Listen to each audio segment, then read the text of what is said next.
नमस्कार, आप देख रहे हैं बिस्तक। मैं और रजत देवगन। बाजार में 8 सत्रों की बिकवाली पर लगा ब्रेक और आज वो दिन आया जब हरे निशान की क्लोजिंग निफ्टी ने दिखा दी। लेकिन शुरुआती सत्र में ही हड़कंप मच गया था क्योंकि एक तरफा नीचे जा रहे थे। आज ओपनिंग हुई 22,809 के लेवल की, उसके बाद धड़ करके टूट गए। 22,725 का लो लगा दिया। शुरुआती 15 मिनट की स्टोरी है ये। उसके बाद तो बाजार में हिचकोले खाने शुरू कर दिए, लेकिन ये असली तेजी बनी है 10:15 के बाद। और आज के दिन का हाई निफ्टी ने लगाया है 22,974। बहुत ही अच्छी रिकवरी के साथ बंद हुए हैं 22,959 के लेवल पे।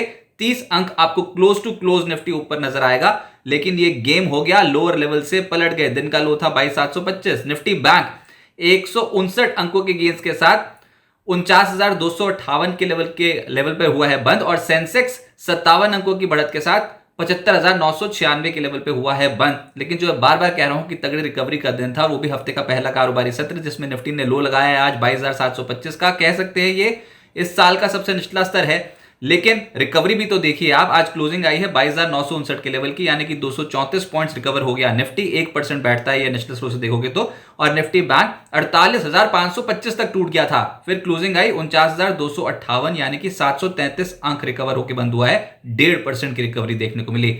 एडवांसेस डिक्लाइन सबकी पिक्चर बदल गई। शुरुआत में तो डिक्लाइन ही डिक्लाइन ज्यादा दिखाई दे रहे थे, लेकिन जब दिन खत्म हुआ तो निफ्टी पे 34 शेयर्स चढ़े, 16 शेयर्स गिरे। और ब्रॉडर मार्केट्स में भी जहां पर मात्र 500 साढ़े 500 शेयर्स ही चढ़े हुए थे, वो दिन के आखिरी में जाते जाते 1014 शेयर्स चढ़ते हुए नजर आए और 1871 शेयर्स गिरकर बंद हुए हैं एनएससी पर।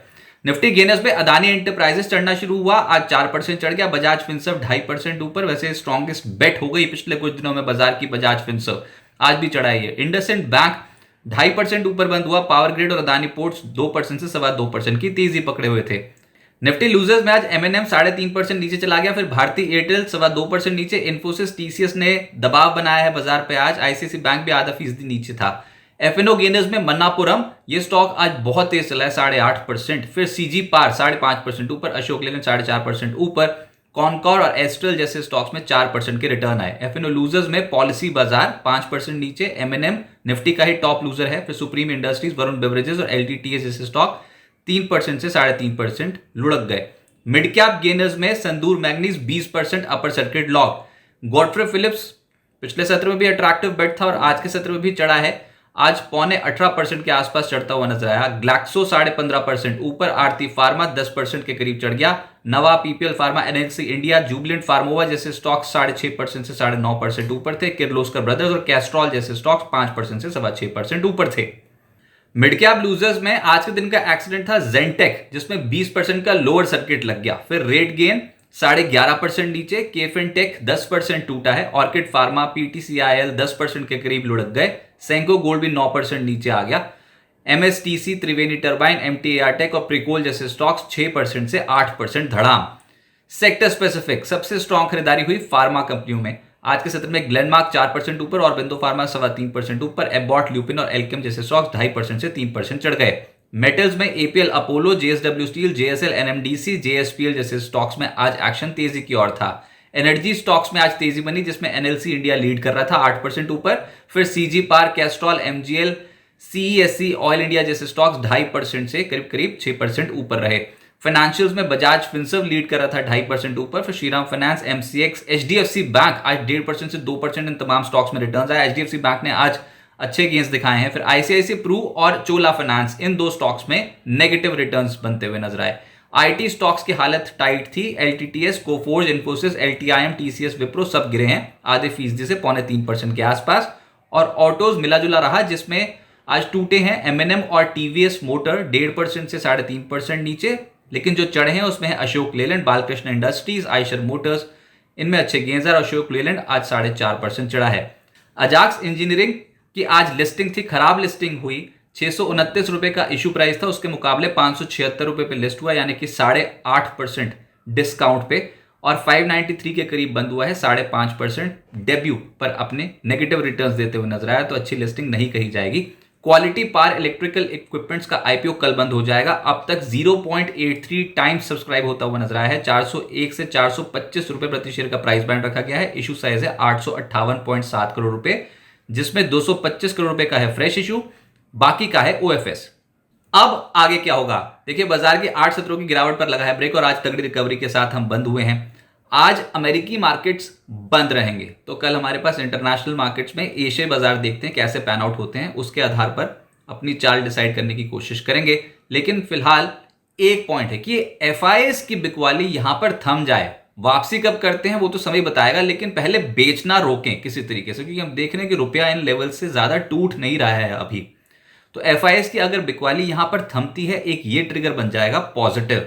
अभी तक तो वो रोज बेचते हैं, लेकिन अब देखते हैं आंकड़े कैसे आते हैं। इन स्तरों पर जाके हो ये रहा है कि बाजार बहुत बहुत ओवरसोल्ड होता चला जा रहा है लॉन्ग टर्म एवरेजेस के हिसाब से भी, और अगर वैल्यूएशन कंफर्ट भी देखना शुरू करेंगे तो भी यहां पर मिलता है बहुत सारे स्टॉक्स में। तो ऐसे धड़ करके टूट जाएंगे यहां से, वो तो एक्सपेक्टेशन अब है नहीं, तो मंदी करने वालों को भी यहां पर डर लगेगा। बुल्स और बियर्स के बीच में यहां पर 23,000 के लेवल पे, 22,800 के लेवल पे बहुत ही तगड़ी टक्कर देखने को मिलेगी। 4 बार हमने अटेम्प्ट कर लिया है 22,800 के लेवल को क्लोजिंग बेसिस पे तोड़ने का, नहीं हो पा रहा है निफ्टी से। बार बार नीचे जाते हैं, आज भी गए थे हम इस लेवल के नीचे, लेकिन वहां से फिर कर ली हमने तगड़ी वापसी। 23,000 के लेवल पे तो टकराव है ही बुल्स और बियर्स के बीच में, ऑप्शंस कंसंट्रेशन बहुत ज्यादा दिखाई देती है कॉल साइड पे और पुट साइड पे। लेकिन अगर हम 23,000 के लेवल के ऊपर, 23,100 के लेवल के ऊपर निकलेंगे तो बुल्स की स्ट्रेंथ बननी शुरू होगी। कितनी बनेगी वक्त बताएगा, लेकिन पहले तो ये हड़कंप से, इस तनाव से बाजार बाहर निकलने की कोशिश करेगा। मौजूदा स्तरों से बहुत तगड़ी बिकवाली की उम्मीद नहीं की जा सकती। बाजार में नियमित निवेश जारी रखना चाहिए। देखिए, होने को तो अगर आप नेगेटिव सोच के चलेंगे तो कुछ भी हो सकता है, लेकिन if you are long only, अगर आपके पास पोर्टफोलियोज में शेयर्स हैं और बहुत समय से आपने होल्ड कर रखे हैं, तो ये वो पड़ाव नहीं है जहां पर आप सब कुछ एग्जिट करके हड़कंप में बेचकर निकल जाए। अब नहीं, अगर पहले बेचना होता तो बेच जाते, अब तो हो ही गई है धुलाई अच्छे तरीके से। और इस समय शॉर्ट कवरिंग अगर आ गई बाजार पे तो बहुत तगड़ी आएगी अक्रॉस द बोर्ड। उसके बाद अच्छी क्वालिटी के स्टॉक्स टिके रहेंगे और खराब क्वालिटी के स्टॉक्स में हायर लेवल पर फिर से मुनाफा वसूली हो जाएगी। लेकिन इन स्तरों पर सब कुछ ओवरसोल्ड लगता है मार्केट पे। और जैसे मैंने कहा कि अगर एफआईएस ने अपना स्टांस बदला इंडियन मार्केट पे तो बहुत कुछ अच्छा हो सकता है। और सिटी की एक रिपोर्ट भी आई जो मौजूदा स्तरों से लगभग 14% अपसाइड निफ्टी का टारगेट दे रही है। निफ्टी लार्ज कैप स्टॉक्स का इंडेक्स है, तो अगर वो चलना भी शुरू हो गया, फाइनेंशियल्स, आईटी, ऑटो, इनके बलबूते पर, फिर भी ब्रॉडर मार्केट्स पे तनाव की स्थिति इतनी जल्दी खत्म हो जाएगी हम कभी नहीं कह सकते, क्योंकि जख्म गहरा है, इसको भरने में बहुत बहुत समय लगेगा। हो सकता है 1 से 2 तिमाहियां लग जाए। लेकिन यहां पर मौजूदा स्तरों पे हड़कंप में कुछ नहीं बेचना चाहिए, बल्कि ऐड कर सकते हैं तो धीरे धीरे करके सिस्टमैटिकली इन्वेस्टमेंट करनी चाहिए। ट्रिगर्स ज्यादा नहीं बनेंगे इस हफ्ते। 19 फरवरी यानी कि बुधवार को एफओएमसी की जो पिछली बैठक हुई थी उसके मिनट्स जारी हो जाएंगे, और 21 फरवरी यानी कि शुक्रवार को आरबीआई एमपीसी की जो पिछली बैठक हुई थी उसके मिनट्स जारी हो जाएंगे। बाजार ओवरसोल्ड है, साफ पता लगता है, इंपॉर्टेंट एवरेजेस के नीचे हो, लेकिन वो ऑलरेडी सब कुछ हो चुका। बाजार ने बहुत सारी चीजों को पचा लिया। अब मेजर बेट जब लगनी होगी तो वो तो Q4 रिजल्ट्स के ऊपर ही लगेगी। लेकिन फिलहाल इन स्तरों पर अगर यहां से जितना आप नीचे चलते चले जाओगे, आप ओवरसोल्ड पे ओवरसोल्ड होते चले जाओगे। आपको पता ही है कि ज्यादा समय तक इंडियन मार्केट्स ओवरसोल्ड नहीं रहती हैं। बस ये इंस्टीट्यूशनल एक्टिविटी, इंस्टीट्यूशनल एपिटाइट जब तक फिर से नहीं लौटती, तब तक कोई बहुत बड़ी रैली की उम्मीद नहीं कर सकते। आप स्टेबल हो सकते हो, बॉटम फॉर्मेशन के प्रोसेस में जा सकते हो, बड़ी रैली की उम्मीद में नहीं, लेकिन स्टेबिलिटी, जो गिरना, गिरावट हम कहते हैं कि गिरावट थम जाए पहले, तो उसके बाद सोचे भैया पहले तो गिरना रोको। तो वो वाला फेज जो हो सकता है मार्केट में, एक्यूमुलेशन फेज, वो अब धीरे धीरे करके स्टार्ट हो सकता है।